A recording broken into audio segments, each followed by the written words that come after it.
waxay noqdaan kuwo dhibsadaan in hooyadii aabaha ay murmaan haddii waalidiin aan nahay waxa wanaagsan caruurta laga ilaaliyo farxad mooye wax kale oo dhibaato u keeni karo runtii bini aadan aan yahay labada qofood ee guriga ku wada noolna way isku dhacaysaa oo nolosha qayb ka mid ah ayay tahay isku dhac laftirkiisa laakiin waxaa muhiim ah in meel gaar ah oo caruurta ka baxsan lagu falanqeeyaa wixii madmadow ah ee labada qof soo dhaxgalay si aysan caruurta u saameyn kaba sii daran haddii hooyadii aabihii ay kala tagaan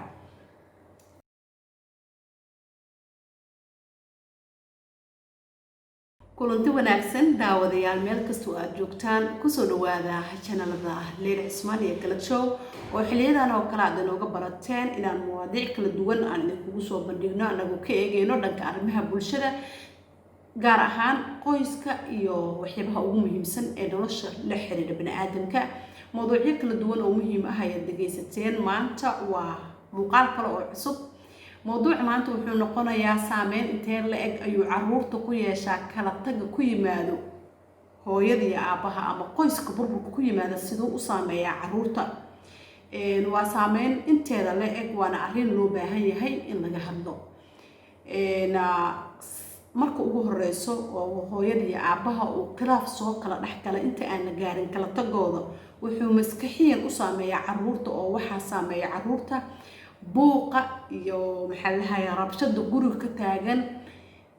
isku taagtaag guriga ka jiro runtii caruurta waxay noqdaan kuwo dhibsadaan in hooyadii aabaha ay murmaan haddii waalidiin aan nahay waxa wanaagsan caruurta laga ilaaliyo farxad mooye wax kale oo dhibaato u keeni karo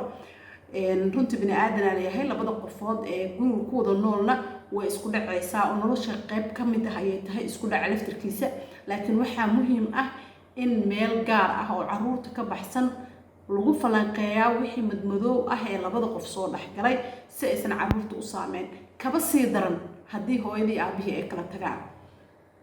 marka hooyadii aabaha ay kala tagaan si kasta oo mas'uuliyadda caruurtaasi mid ka mid uu qaado ha ugu muhiimsanaatay in hooyadu mas'uuliyadda ay qaado runtii si weyn ayuu u saameeyaa caruurta wuxuu ka saameeyaa maskaxiyan jir ahaan iyo si kasta guud ahaan nolosha caruurta ayuu saameeyaa kala tag ku yimaado familka maxaa yeelay marka hooyadii aabaha ay wada nool yihiin oo guri ay wada joogaan waxa xaqiiq ah in caruurtaasi farxad ay ku nool yihiin oo ay dareemaan jacaylka waalidiinta ka dhaxeeyo laakiin marka ay timaado in hooyadii aabaha ay kala fogaadaan runtii caruurtaasina sidaas si lamid ah ayuu iyagana kala fogaanshaha u saameynaa sababtoo ah cidna lama soconayso waxyaabaha aas-aasiga u baahan yihiin waxaana jirto ognahay xitaa mararka qaar hooyadii aabaha in ay iyaga oo xumaanta ka dhaxaysa eegayo in caruurta ay kala jiitaan ama ay isku jakaaraan oo qof kasta qofka kale uu ku xasto wuxuu u sameyn lahaa xitaa isagoo awoodo oo nacaybna aynu ka ahayn laakiin iyaga xumaanta ka dhaxaysa kaliya isku keenayso waxaa sidoo kale saameyn xoogan ee ugu yeelanaysaa kala tagaas uu sabab u yahay marka labada qof ay kala fogaadaan runtii qof kasta nolol cusub ayaa u furmayso marka noloshaas cusub ay u furantane waxaa culays ka imaanaa la socodka caruurta haddii aabaha uu guri kale uu samaysto runtii kaasuu ku mashquulaa kuwii ka fogaadeen maskax uma hay sababtoo wax walba waxay ku fiican yihiin marka ay arkaysid oo kula joogaan si gaar ayaad ugu fikiraysaa sababtoo cunuga xal kula jiiftay problemka xal uu dareemay haddii meel xanuunaysay haddii cashirka dugsiga uusan aqoonin adiga la joogto ku saameynay markiiba jawaab ka bixinaysa laakiin haddii aadan isla joogin wuxuu qabo cunuga maba ogid wax weyn ama in cunuga xanuun zaayid uu haayo ama in problem kale weyn oo dhaacmo weey waxyaabaha yar yarka u baahan yahay oo waliba ciyaalka farxad gelinayo ma ogid waxba kale ma socotid sidoo kalena hooyada ayadana waxaa laga yaabaa inay reerkaas samaysato laga yaabaa caruurta inay hooyada u geyso ama inay haysato xitaa hooyadii markaas kartile oo haysato xitaa wuxuu ku saameynaa inay mashquul kale imaanayo in aabihii maxaa dhahaynaa zaygeeda cusub iyo caruurta ee kala ilaaliso ayadoo doonin inay isku dhacaan ayaga laftirkooda caruurta maskaxiyan uma fiicno in la caburiyo inta gala qolka gala inta adeerkiina ku jira inta in caruurta laftirkooda way saameynaysaa farxad ma dareemayso waxay dareemayaan nacayb iyo in aabihiin aaw iyo maxaa keenay culays ay dareemayaan markuu aabihii ka maqan yahay sidoo kale culayska loo dareemayaan waana meesha ugu wanaagsan in hooyada ay haysato marka ay haysatay marka hadday dhibkaas dareemayaan haddii hooyada aysan haysan oo famil kale oo aabaha dhankiisa ama aabaha laftarkiisa guriga jooga hadduu ku hayo xitaa ma dareemayaan wixii ay dareemi lahaayeen marka hooyadii aabaha ay isla noolaayeen runtii caruurta hooyadood iyo aabahood ay kala tagaan iyo kuwa isla joogaana daraasahan la sameeya 100% waxaa faham maskaxda caqliga iyo korniishahaba aad u wanaagsan midka ay labadooda waalid isla joogaan oo si wanaagsan maskaxiyan u koro si wanaagsan wax u fahmo si wanaagsan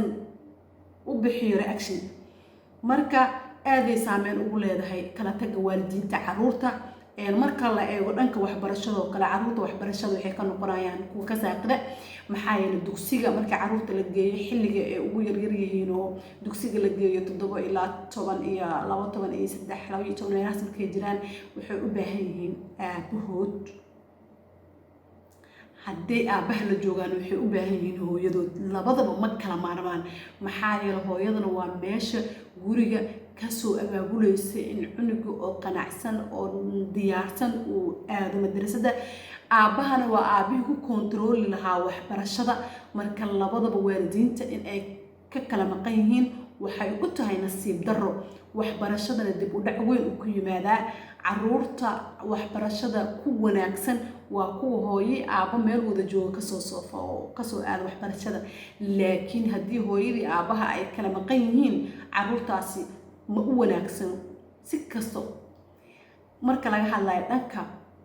koriishaha oo kale xitaa si kasto haddii nolosha uu ku haysto markay labada waalid isla joogeen uu cunugaasi mid ka mid gurigiisa uu ku haysto waxa xaqiiq ah inuusan kasoo dhalaalayn sida loo baahnay maxaa yeelay mar kasto caruurtaasi dareenay ku jiro waxaa ka maqan hooyo ama aabo hadduu hooyadiis la joogo cunuga mar walba wuxuu weydiinaa hooyo aaba goormo imaana xaguu jiraa waaba hadduusan fahmi karin in la kala tagay marka cunug dareen ku jira maxaa isleedahay wuu ku guuleysan karaa waxba kuma guuleysan karo wax kasta culays ka noqonayaan dhinaca kale cunuga hadduusan hooyadiis la nooleen isagana waaba kasii culays iyo xanuun badan tahay maxaa yeelay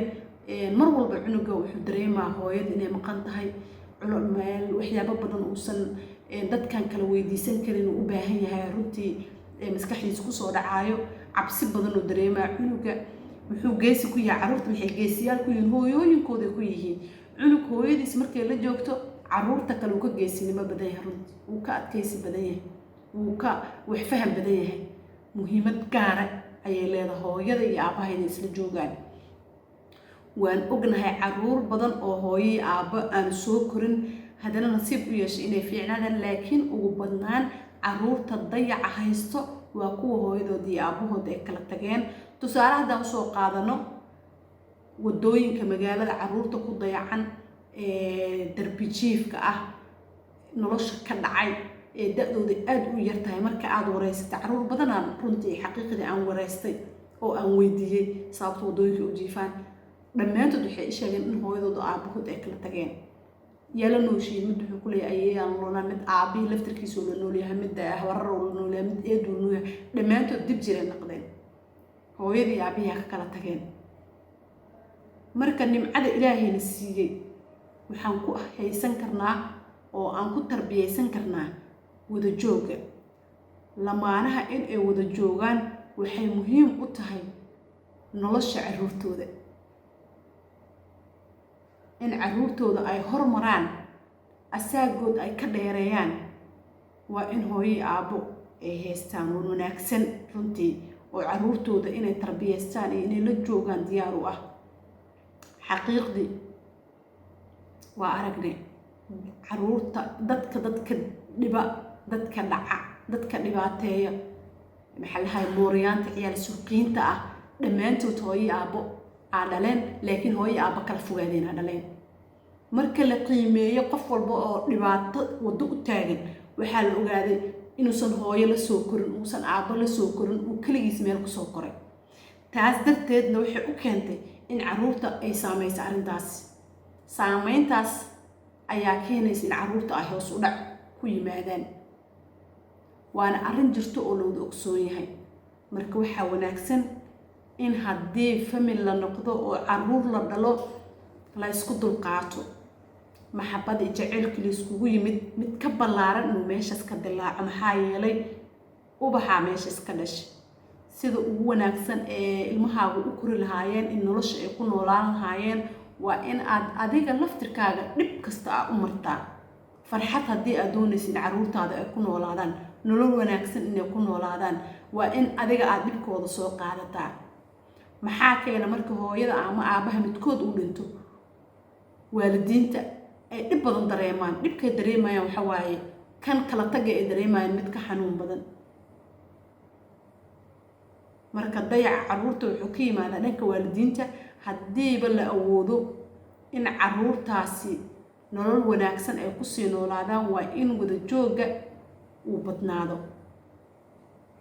sida loo xakameyn karo iyo sida loogu hortagi karo mowduucii soo socda ayaan usoo qaadan doonaa sida ugu wanaagsan ee caruurtaasi noloshooda looga fikiri lahaa waad ku mahadsantihiin daawashada muuqaalkan runtii markastana waxaan diyaar u ahaa inaan idiin soo bandhigo arrimaha la xiriiro bulshada gaar ahaan qoyska anigoo markasta jecelnaan diiradda saara arrimaha caruurta oo aan ka hadla caruurta marxaladaha ay maraan iyo dhibaatooyinka soo wajaha iyo sida ay u saameyso dhibaatooyinka caruurtaasi noloshooda la xiriira guud ahaan waa iga intaa waad ku mahadsantihiin mar kale daawashada waxaan leeyahay subscribe like share iyo commentina waa dhankiina wixii fikira aad noo haysaan qaybta commentiga inoogu reeba idinkoo oo dalbanaya waxyaabaha aad doonaysiin wixii aragtidiina ah meesha kusoo bandhigayo waxaan leeyahay war maa galay noqonaayay mac salaamo